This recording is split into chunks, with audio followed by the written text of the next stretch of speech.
Welcome everybody. My name is Sharon King. I am the lead for the Colorado SBDC TechSource program, which is a statewide program.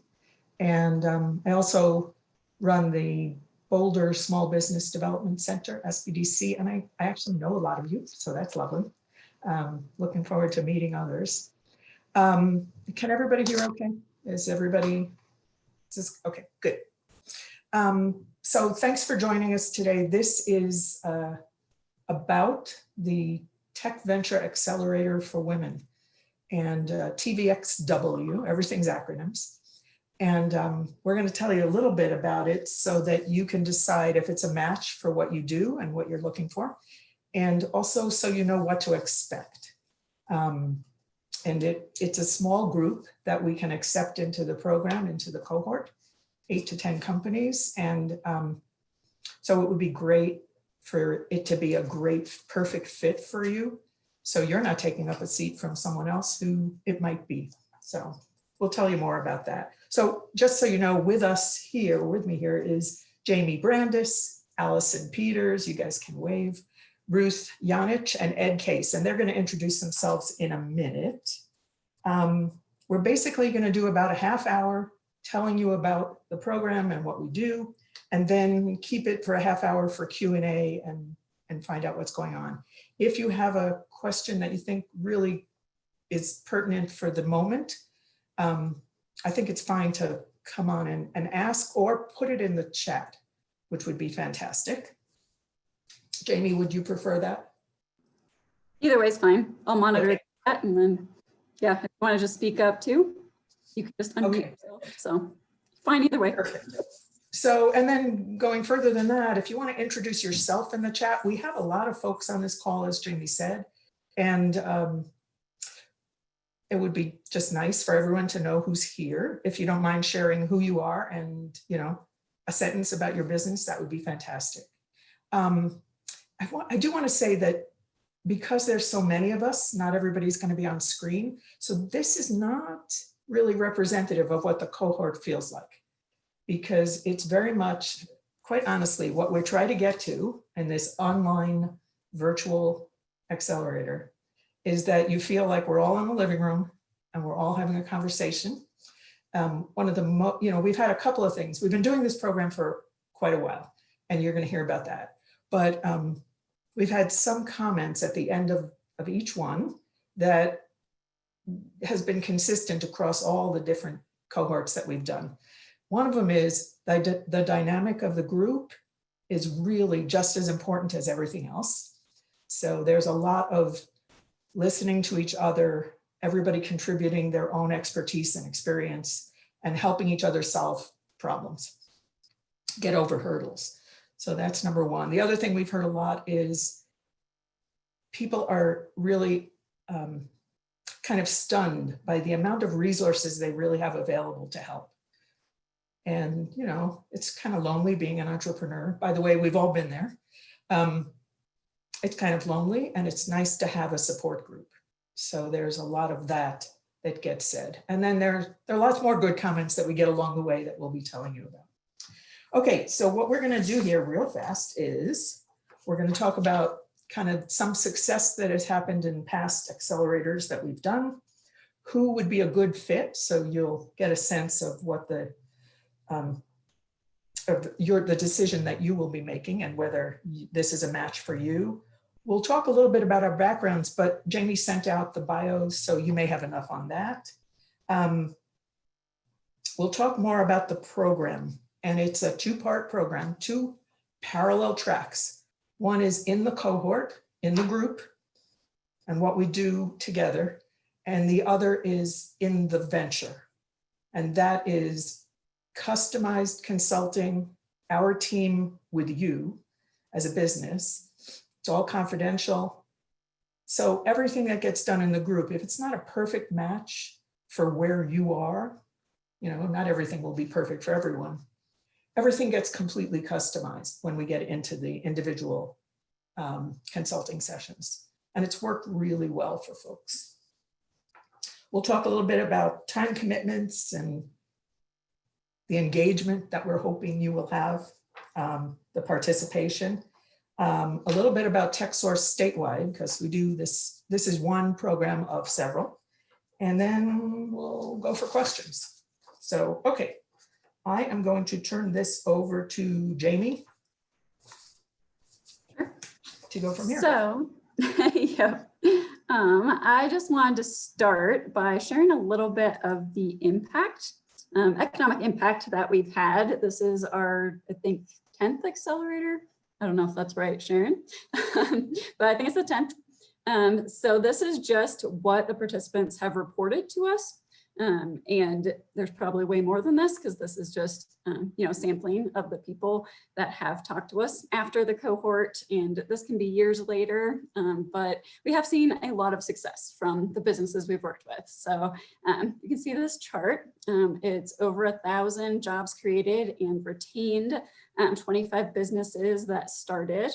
They've gotten $14.3 million in loans, $92.6 million in capital, and $99.9 million in contracts. And then with sales increases, we're looking at $29.7 million. And then SBIR, STTR grants is kind of our bread and butter of what we do, what we have funding to do. So we've helped businesses submit 72 proposals. 28 of those were awarded, and that equaled $13.4 million. So again, that's not all of it. That's just what's been reported to us. And we report everything in the aggregate. So if your business, has the success, but you don't want to share who you are, that's no problem. Totally up to you.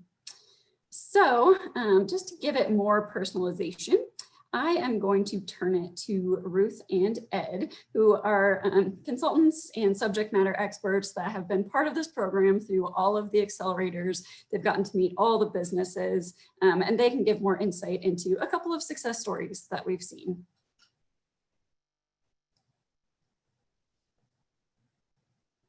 Oh, let's see, Ruth, you're muted. There we go. It always happens at some point. This past year, we've gone back and interviewed clients that have participated in the accelerator going back. As Jamie said, we've had 10 accelerators. So talked to actually dozens of clients this year to get input on this accelerator. And just so you know, we very much incorporate that into refining what we do. So one of the success stories I heard from one of the early accelerators is a female-owned IT business, and she got started doing government contracts. One of the comments that she made to me was, "You guys are the real deal." I can't emphasize how much the program kept us focused. So the company saw a really nice bump recently. And it was definitely a multi-year process getting to where the company is now, but that just gives you an idea of one example, and there are lots of others, as Jamie showed, with the impact. So I'll pass it to Ed. I know that Ed, you've got another case that you want to relay. Yeah, so this is a more recent one. It's a Boulder-based robotics company that was in the cohort in 2018, so not that long ago, but they added jobs, 1 full-time, 4 part-time jobs. They got over $400,000 in grants, including an advanced industries grant from the state of Colorado. They were awarded SBIRs from NSF and from the Army. And they recently did a seed round back in August. So, a company that moved pretty quickly from the accelerator into starting to have some business success. So that was, again, a robotics company from 2018. Awesome, thank you, Ed. So the next big thing we wanted to cover is who is actually a good fit for this program. So I guess one of the most important things is that you are 51% or more women-owned and operated. That's the definition by the SBA. So you do have to meet that qualification. And then we are looking at the advanced industries. So there are 7 of those identified by the state of Colorado. So those include advanced manufacturing, aerospace, bioscience, electronics, energy and natural resources, infrastructure engineering, and technology and information.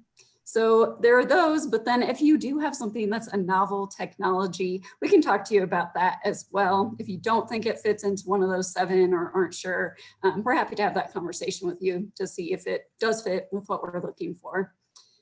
Also, your business has to be based in Colorado, which should be kind of obvious, but just making sure. And then the big thing too is a big part of our funding is from the FAST grant from the SBA, which stands for Federal and State Technology. And they fund us by helping assist with SBIR and STTR grants. So that's a big part of it, and commercialization plans. So we want to see that your business is viable for one of those grants. You don't necessarily have to go after one, but we do want to see that, you either want to or have some kind of novel innovation that could potentially be a fit for that. So that's a little bit about that. But then also, we just want to make sure you're committed to participating fully in this program. That's a huge part of it, as Sharon mentioned at the beginning. So we just want to make sure that you fit that. Sharon, did you want to add something? Yeah, I do. Thank you. I appreciate. Yeah, so part of that FAST grant, if we are able to work with technology companies, we're going to talk about what technology means, because that means a lot of things. Technology companies in rural areas, that's very important, and it's very important to the state of Colorado as well, to the Governor's Office of Economic Development. And then minority-owned businesses, folks that are coming from any underserved community. That's part of what we're funded to do. So if you fit into that category, we would really, truly like to talk to you. About technology, when we first started doing these accelerators, we talked to a lot of folks that had mobile apps, and I apologize if you hear pounding in the background here. Mobile apps or gaming stuff, and there are a lot of accelerators that work with IT platforms, and IT platforms in the sense of kind of the cool stuff. We tend to work a lot with science and engineering folks. We've done a lot with aerospace companies, bioscience, clean tech. Ag tech has been a really big focus, especially in the rural areas, but everywhere in Colorado. So if you have any question, Jamie is the best first contact. And then if she doesn't have the answer, she'll pull all of us in. So hopefully that helps as well. All right, I'm going to turn it over to Allison now. We're all going to introduce ourselves. Hi, everyone. I'm Allison Peters, and I'm really enjoying reading your bios in the chat. It's such a great range of interesting things that you're all up to. So great to see that. We're going to do a quick introduction of those of us consultants who are here. Jamie also sent you a list of the 20-some consultants who are involved in the program, so you can read in more depth, but we just wanted to say hi. So I'll start. I'm Allison Peters. I have a company called Intrellis. I used to work at the University of Colorado managing the entrepreneurship program, and I've had my own business for about 7 years, consulting on strategy work. So I would be working with you as we get into things like the business model canvas and other strategic approaches. Ruth, you want to jump in? You'll need, yeah, you know. My name's Ruth Yanich. I'm a market researcher and strategy consultant. My early career, I spent working for technology companies, mainly communications companies, and then some manufacturing. And during the advent of the internet, I started to do market research. That was the late 90s. Helping online publishers and other companies going online figure out their revenue models and competitors, and I've been doing that kind of work ever since. Starting in about 2012, I connected with the Boulder SBDC, and at that time, a program called Economic Gardening got funded. And so I did market research for that program, which is the underpinning of the research portion of this accelerator program. So, so since that time, I mean, I've worked with well over 100 clients. Probably about 90% to 95% of my client work is with technology companies. This year, just to give you an example, I know a bunch of apps, some medical companies, including biologics and devices, renewable energy. I even had some rural related technologies because I work with companies across Colorado. So hopefully that gives you an idea. Thanks, Ruth. And I apologize to my colleagues. I forgot to mention, we're trying to limit ourselves to 30 seconds so we have plenty of time for questions afterwards. So no worries. We got to learn more about you.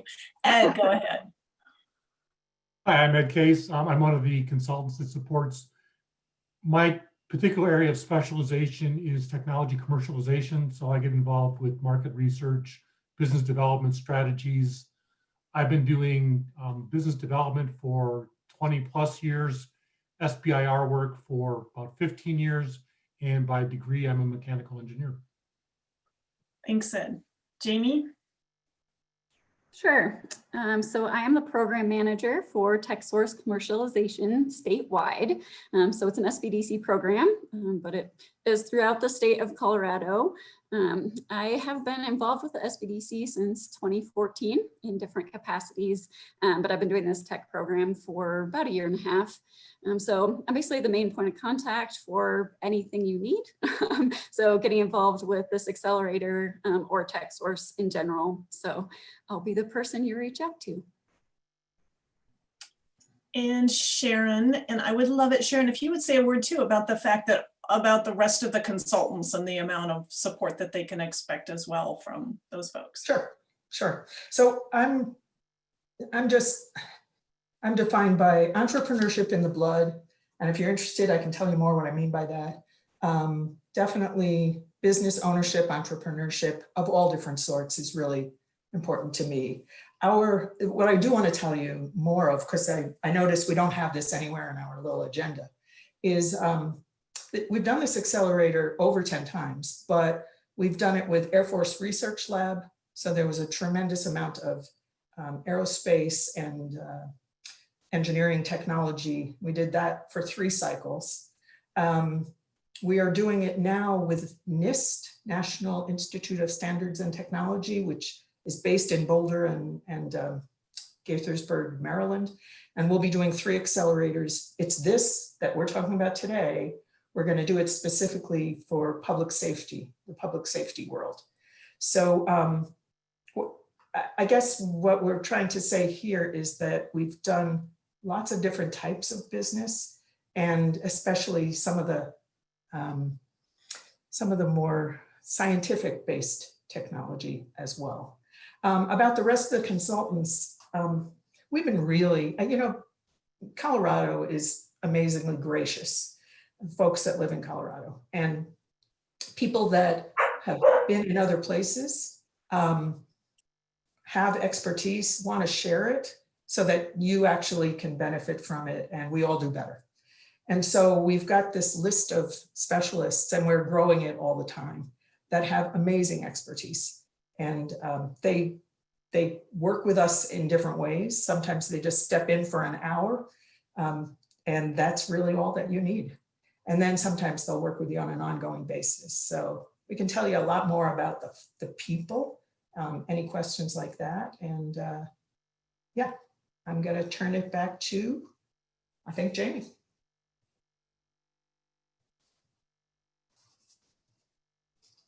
Oh, now I'm muted.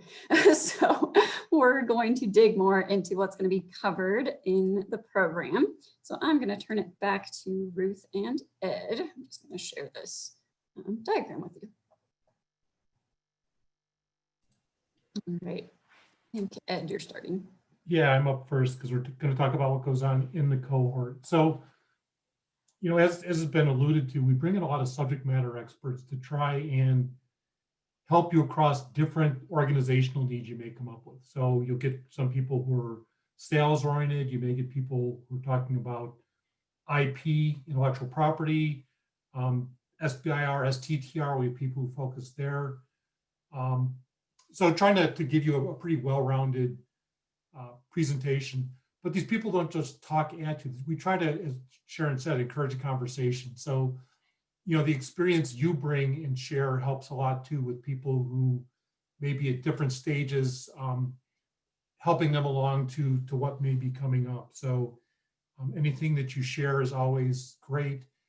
And also that the feedback you get is helpful, because what happens to all of us is when we live in our companies, we kind of drink our own Kool-Aid. And, you know, as you kind of say what it is you do and what some of your assumptions are, the cohort's really good at helping you question some of those assumptions and get to maybe a truer representation of what your company or your technology or your market might be. So a lot goes on in the cohort.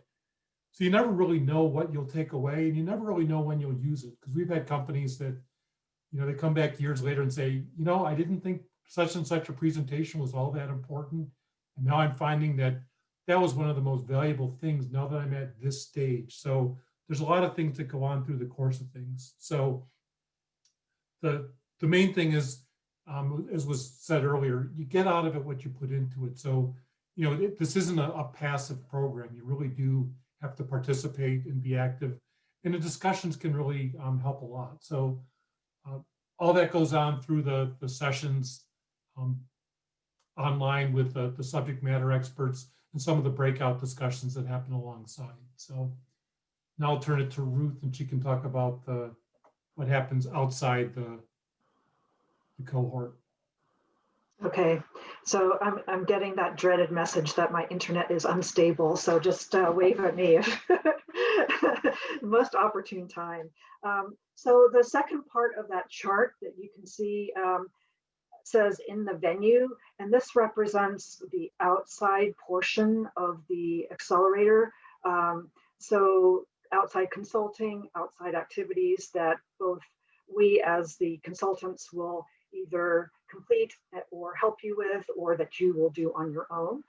It starts with discovery meetings where we sit down and really get a sense of where you are as a company, what information you have down or have access to, and what gaps you might need to fill. So then Ed and I, we split the cohort. So one of us would be working with 4, and then the other with the other 4 or 5, however we split it out.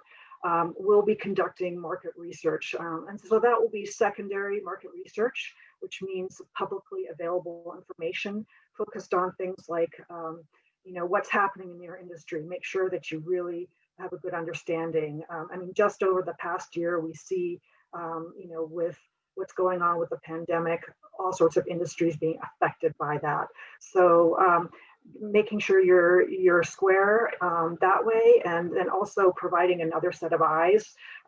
We do this all the time, so we can, you know, provide different perspectives as well based on what we see.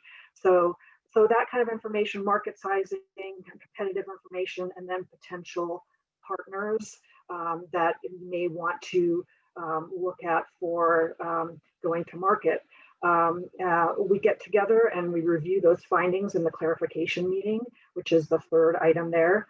And it's called clarification because if there's, you know, we don't intend to, you know, provide some sort of final answer, but if there's information that needs follow-up or you know, whatever, we'll go off and get those answers for you. But we're also setting up for that next level, which is the customer discovery portion. We're really emphasizing that. And so that will mean outreach to potential thought leaders in your industry, possible business development contacts, people that might be decision makers for either funding or licensing or partnerships. So we'll identify some of those people in that research stage to get you started. And then we'll, depending on your experience, I mean, some people coming in have done sales, you know, and are great. They go off and do this on their own. Other people, especially technologists, need help, what's the best way to do that kind of outreach, and how should I approach these types of people. So part of this is really for you to learn how to do it, as much as just complete that task. It should be an ongoing thing going forward, but we're going to ask you to do a handful of really high quality customer discovery interviews. And then there's one-on-one consulting that goes along through the whole process, depending on your needs, whether you need help with figuring out your intellectual property, or more help with financials if you're in the middle of applying for an SBIR grant and you need somebody to look over your budget, that kind of thing. And I think somebody mentioned before that there's a complete list of the consultants that are involved. The final step, well, not the final, second to last step is business model canvas.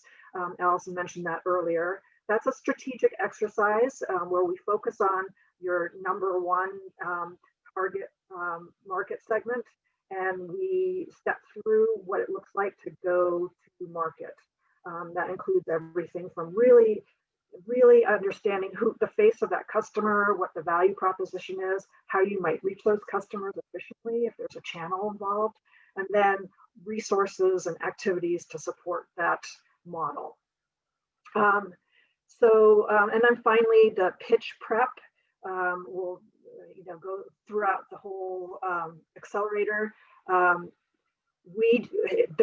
There is a final presentation, and you can select who your target audience is. In some cases, we have clients that want to pitch to venture capitalists, so the pitch will be geared that way. But in other cases, it might be to employees, depending on the situation. And we've had founders want to develop pitches for other audiences besides just funders. So we'll give you input and feedback, and then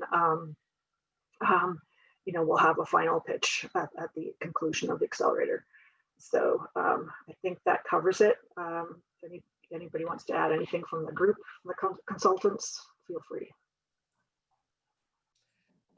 Yeah, this is Sharon. I guess there's just a couple of really quick things. We're not academic. This is very different from a university going to a college situation. This is very much people who are in their field, who are the subject matter experts and the facilitators, and also all of you.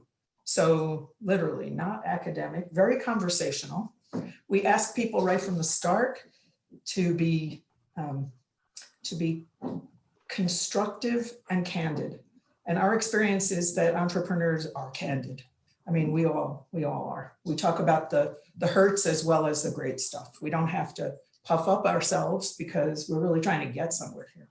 So we ask for that for everybody. They are facilitated conversations. So if we ever end up in a situation that needs a little bit of tweaking, we will do that, and we'll make sure that everybody stays on track in what we're doing. It's pretty fast paced. What we're trying to do is have 2 hours of the program itself, the cohort group, and all of the different flavors that happen during that. And we try to mix it up during the session. And then there's a half hour that follows that is kind of an open for conversation, and we can use it in a lot of different ways.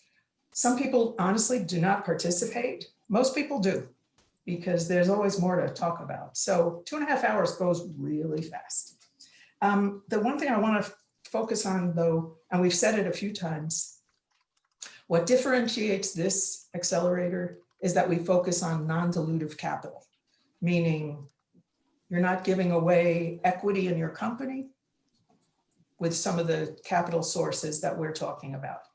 We definitely help you practice pitches, and we definitely talk about equity funding, because in a lot of cases, you're going to have to look at equity funding at least at some point in the development of your company. But non-dilutive capital is the focus. So this is also about how you're developing the business, which is really important to making sure that you have some longevity.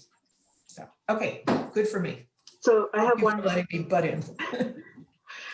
Jamie, I neglected one thing, and that is the time commitment. So we're estimating 6 to 10 hours a week. Some will be more, time will be more than others. Again, things like customer discovery and doing your financial projections will, you know, when we do the business model canvas exercise, that will be in addition to the cohort time. So we want to make sure that you have the ability to devote the time and to really leverage what you're getting out of the accelerator. And I will say this, I mean, we've been involved in other accelerators. We've tried to focus on getting the biggest bang for your time in terms of what you take out of the accelerator. There are accelerators that require a lot more time, a lot more, customer discovery, for example. There's iCore, if you're familiar with that, it's like 50 interviews. So we think that we've got this at a sweet spot where you can really take away what you need to in a program that's been fine-tuned. Great, thank you, Ruth. So I just very briefly wanted to talk about the overall TechSource commercialization program throughout the state. So if you don't participate in the accelerator but still need some additional assistance, we do have some other resources depending on funding as far as consulting with these subject matter experts that you got the bios on and who you see here today. So it just kind of depends on what our resources allow. But that's part of it. Consulting is a huge piece of what we do. But then we also do some workshops, some webinars. So we do have live stream webinars that we've done in the past up on our website that you can look at. So there's intro to SBIR, there's writing a successful SBIR proposal, there's accounting for government contracts, and then we have a bunch planned for this year as well. So that's a great way to at least get some information, and then we can connect you from there as well. So like I said, I am the main point of contact, so I'm happy to connect you to whatever resources make sense for your particular situation. Again, we do focus on the non-dilutive funding side of things. So if that's something you're interested in, I'm happy to see if there's something I can connect you to, whether that's a person or a webinar or something else.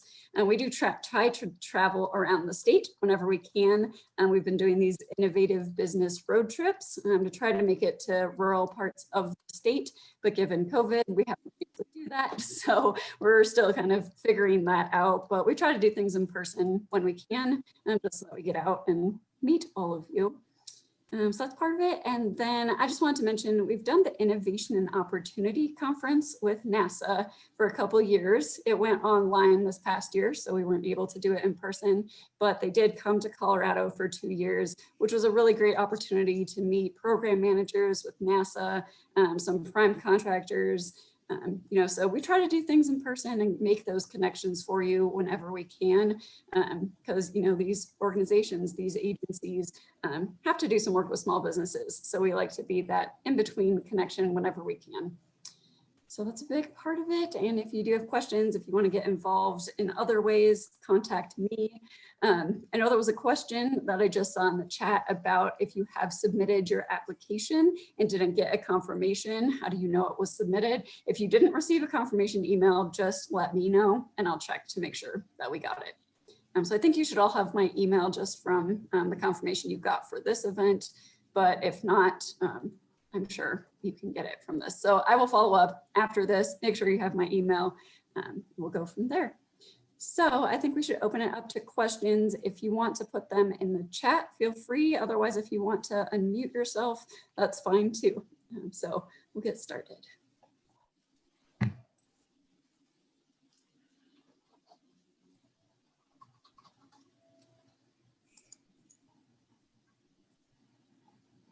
Jamie, there was a question in the chat about how will they know that you received their application?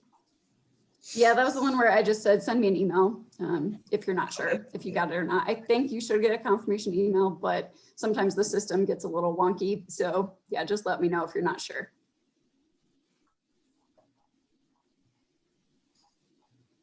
Okay, so there's a question, do we need to own the technology we're using for our solution to participate?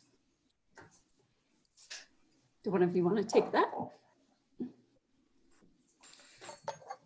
Yeah. Can jump Ed, in on that one. No, actually, it can be fairly common that people take technology that they've licensed from another source, whether that's another company or a university or a government lab. So those are all things that work both in the general sense and also work for the SBIR program or for the state grant program. As long as you've got a valid license and have the ability to commercialize the technology, you're fine.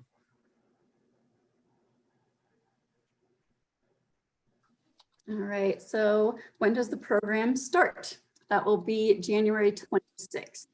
And then as far as other dates, the deadline for the applications to be submitted is this Thursday, the 14th. And then we hope to make decisions and inform you by the 20th. But you can expect us to probably give you a call if you're kind of in the running and we're trying to make our decisions at the last minute to confirm that you really can participate and all that good stuff. So that's some of the timing.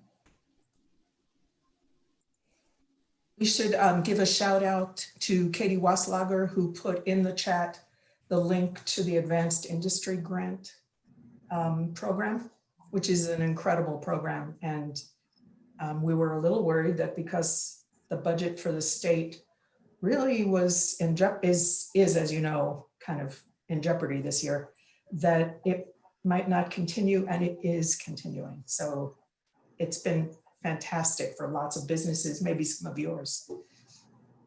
I would definitely put in for that. I'm with Agile Art Systems and we just received a grant from them. Very amazing. We're so excited to build an antenna range here in Berthoud, Colorado. Thank you, Kim. Okay, so one person is concerned about non-compete and non-disclosure concerns. Sharon, do you want to take that one? Sure. So this is kind of an ongoing challenge that we have. I want to tell you that, kind of like start with the end in mind. We've run a lot of cohorts and a lot of also accelerators that are not technology based. By the end, we've had some folks that did joint ventures. So we try to make it a really collaborative experience. I'm going to step back now and say, we ask people right at the beginning to share what they can. You may not give away your secret sauce to the whole group. You may share conceptually what you would be sharing with a funding organization. So that, and the more you share, I'm sure you've all heard this, the more you share, the more you're going to get out of it.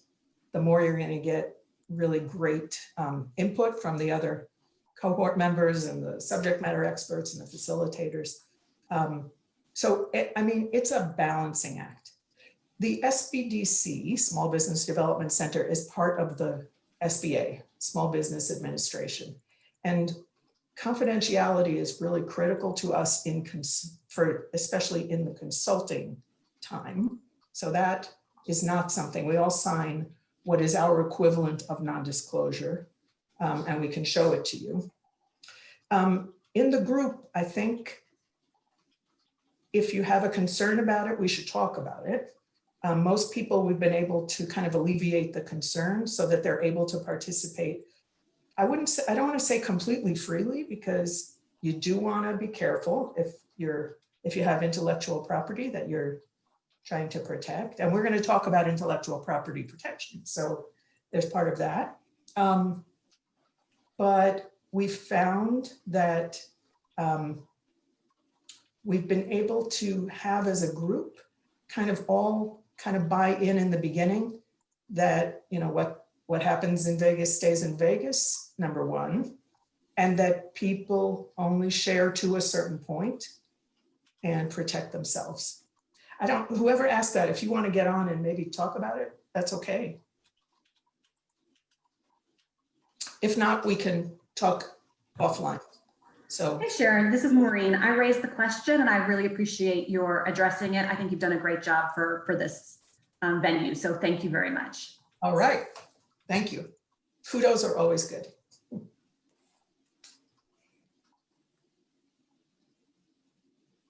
Okay, there's a clarifying question about rural. And the question is, does it have to be where they live or the focus of the proposed solution? And so it's interesting, we're kind of the front door for all of this SBA, we meaning the SBDC network. And you know, there are 15 SBDCs statewide, so you may be very close and related to one of our sister SBDCs. We just had this conversation on the SBA training call about the new federal small business grants. So, and I'm going to say the same thing that our district SBA director said. I think that the answer is where your business is going to be or is. But if you, number one, plan on relocating it, and there will be people that plan on doing that after the pandemic, or if you're not located yet, so you are home-based, I think that the answer varies according to the situation. Again, if anybody needs more clarification, contact us and we'll tell you specifically. Okay, then there's a question. Does the program offer the opportunity to network with the other 8 to 10 selected participants? So, I mean, the whole concept of this is that you are talking to each other, you are sharing your successes, your challenges, you're bouncing ideas off of each other. So it's very, you're going to talk to each other a ton. And then we also offer a 30-minute extension to the 2 hours. That's kind of the standard programming. And during those 30 minutes, you have extra opportunity to just talk to each other about anything that happened during the session, anything you want feedback on for your business. We totally tailor it to what you're looking for. So, but yes, networking is kind of the basis of everything. And Jamie, I want to jump in because Jamie gave people the opportunity during our last cohort. If you wanted to talk to someone specifically, but separately, she would put you in a breakout room during that half hour so that, we're going to do everything we can to give you opportunities to network. And if you're feeling like you want to have a conversation or something's missing, we're going to try to fix it. So, and then further than that, you obviously can talk to anybody outside the cohort. Yes, so I think these two can kind of go together, but can you tell us a little bit about what you're looking for in the cohort companies besides the requirements we mentioned, and then also what the application process looks like and how we consider a potential SBIR proposal.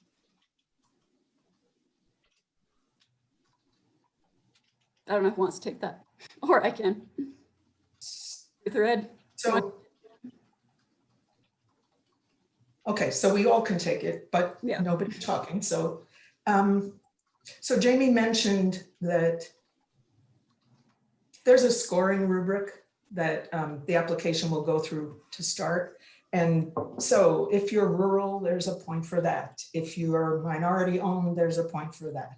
If you are low to moderate income and able to start the company, that will be taken into account. Underserved communities are a big piece of what we're trying to accomplish here.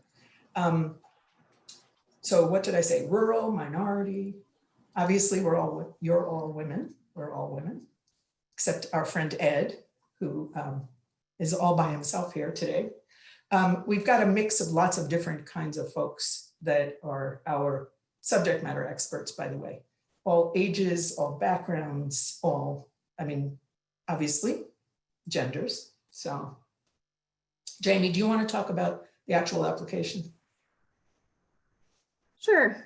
So we do ask questions about if you have applied for an SBIR grant, not a problem if you haven't. We ask about your technology readiness level. So it's basically a 1 to 10 scale. It's just what you consider for your business at this point. So there isn't really a standard of how far along you have to be. It's just something that we're going to consider with it. SBIR is for seed funding. So it's typically, you're in an R&D phase of your business, but you might have already commercialized something and are looking to expand your market or just, get more concrete in how you're going to commercialize other parts or, expand what you're already doing. So there isn't really a standard of that. We just want to get more of an idea of where you're at with your business. And then we just want to know that you can commit to what you're signing on for, the number of hours, all of that. So the other piece is if you are interested in the SBIR grants and if you're interested in government contracting, because we do want to see that you have at least some level of interest in those pieces because they will be highlighted in what we're doing. Ruth or Ed, is there anything you wanted to add to what we're looking for? I was going to mention, specific to the SBIR program, things that the SBDC or TechSource program can do for you is once we understand your technology, we can identify which agencies might be good choices. We can help you go through solicitations and find topics or portfolio options, depending on which agency you're going to. The market research we do can help build your commercialization plan. We have other experts who can help you with the budgeting process. We can review proposals. So there's a bunch of support we can give you, but the first thing is as we get to know you, helping you figure out which agencies might have an interest in the technology you're developing. So Jamie, going back to what you were saying, what we're not saying is that we want you to be an existing business already. You don't have to be an existing business. We're not saying that you have to hit on all cylinders of everything that we've mentioned. Part of what we're looking for, and really quite upfront, is to have a bit of a geographic diversity within, around Colorado, and make sure that we are able to work with folks from around the state. And then just my 2 cents. I mean, I found that some of the best ideas come from folks who you wouldn't expect to start. And so it's the interaction and the dynamic of the group. So I think it's good to have folks that are a little bit diverse, or diverse in all different ways. Let's say it that way. Okay, this person is asking if nonprofits are eligible. Sharon, I'm going to let you take that one. Well, that's a hard question. So nonprofits are not eligible for the Small Business Innovation Research grants.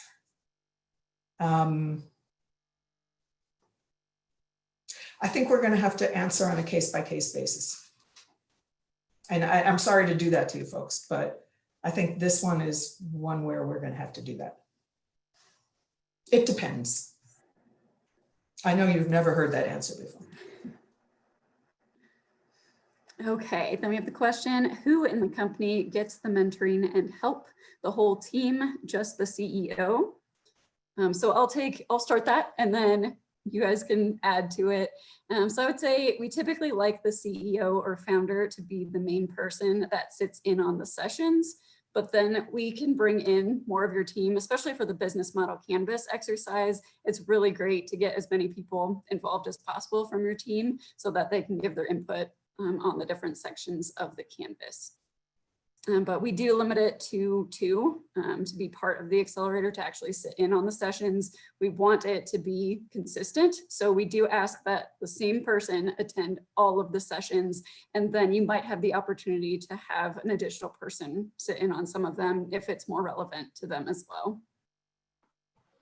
So I'll just add to that, Jamie. I mean, the outside of the cohort, the outside consulting part, it's a great place to make sure that your team is on the same page, going through the market research through to business model canvas. The one thing that we will ask is that you don't pass the baton. that there's consistency of people throughout the process, because, if we hear from, sometimes we've heard from, one company executive that they want to go after one market segment, and then, then it switches midstream. So that would be the one caveat there.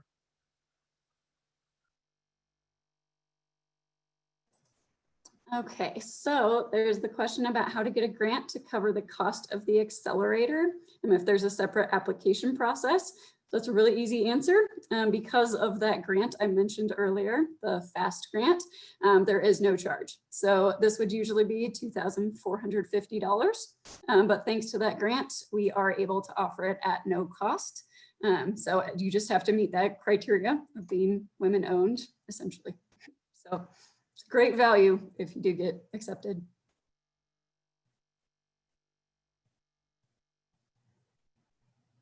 Just looking through questions.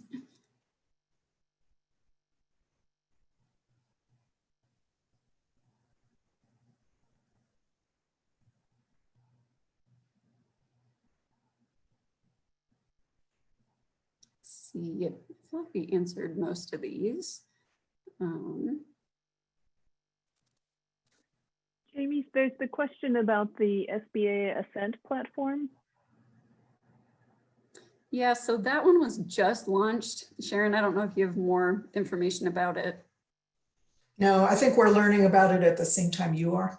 For anybody who doesn't know, SBA, which is a national organization, sometimes puts out programs and platforms for the entire nation, and that is one of them. So I think we're learning about it just as quickly as you are. And maybe we should follow up and make sure that we give you guys the link to that platform afterwards.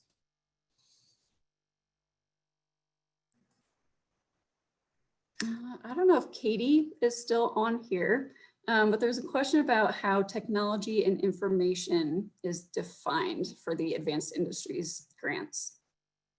And if you're not, maybe Ed, you can answer. Yeah, I'm here. Oh, great. So in terms of how it's defined, it's a pretty broad definition, but the way that we look at technology is that it's novel or disruptive to a sector. So it could be a SaaS platform, it could be hardware, software, but any product or technology solution, again, that's advances the sector. But I'm happy to connect with you after this as well to walk through some of the definitions and descriptions, and I'll put my email information in the chat box. Awesome, thank you, Katie. And Katie is a great partner of ours for both this accelerator and in general. So we're happy to make that connection whenever needed. Okay, let's see. So someone is asking about the FAST grant. So that is a statewide grant. So I think there's like 20 or so states throughout the country that got this grant. So Colorado is just one of those states, and it's primarily to help with those SBIR grants, like I mentioned, and for underserved populations. So it's not a separate process, it's just with our own program that you get those resources. I guess my question to Kathy, who gave that question, are we misunderstanding, and are you really asking about SBIR grants and eligibility for those? And if that's the case, we can share more on that. But we'll wait to hear. Oh. Hi, no, I was wondering specifically, it's mentioned in the cost of the cohort part. Yeah, so that's the piece that you won't be charged anything as long as you're a women-owned business, because we did get that grant. We're able to offer the accelerator at no charge. Oh, got it. Thanks. Yeah.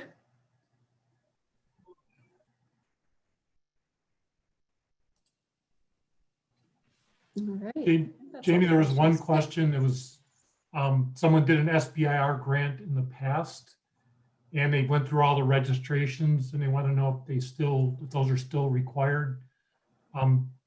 Yes, they are required. If you've registered, you're probably set already. Depends how long ago you registered. If you've had changes, you may need to update things. And for at least one of the systems, that can be a big, well, it's a larger undertaking than you might imagine. So, and we can help you with that usually by referring you to the PTAC, which is the Procurement Technical Assistance Center. For each state has one of those. So yes, you need to be registered, and we can help you make sure that your registrations are current and correct. And we definitely have someone who comes into the cohort to talk about what those registrations are and how to do it. And then what we try to do is introduce you to some of the subject matter experts during the cohort. And then you can ask for one-on-one consulting after that. So she will kind of give you the rundown, and then you can ask for her help to do those registrations. Okay, looks like we probably have time for about one more question, maybe two. Another one came in. So one was, and we pointed out that rural is good, but does it matter if it isn't a hub zone? And no, it doesn't matter. So rural, hub zone, opportunity zone, all of those are great, but they don't have to be, you know, one or the other or the same. So we just like to see if you are in a hub zone or opportunity zone or enterprise zone. We like to hear that, but rural, the definition of rural does not necessarily have to be one of those zones. Let's see, would it be appropriate to ask questions about SBIR phase 2 during the accelerator? Yes. Yes, so I'll start, and then if there's any follow-up specifics that you would like, Olga, we can do that. So yes, the companies that we work with may be completely new to SBIR. And so as Ed was saying, we may help you find agencies, find topics, help with the actual process. You may be applying for a phase 1 and maybe you didn't get it last time, so we can help you improve. And then you may have a phase 1, trying to get a phase 2, and there's lots of resources there as well. During the cohort, there may be things that you don't ask because they're so specific.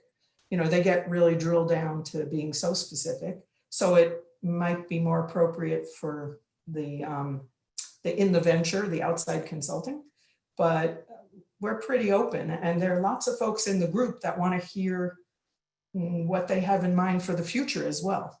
So it usually works out that it's a good conversation. Ed, did you want to add anything on that?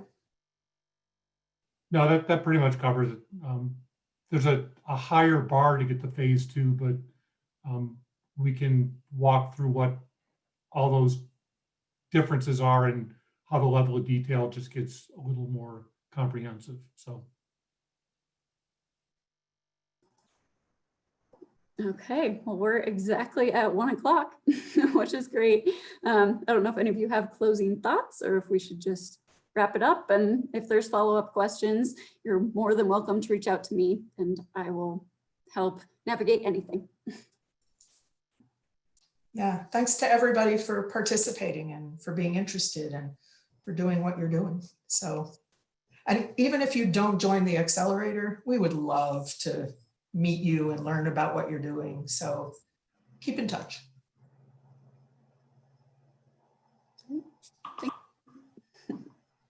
Take care. Thank you. Thank you.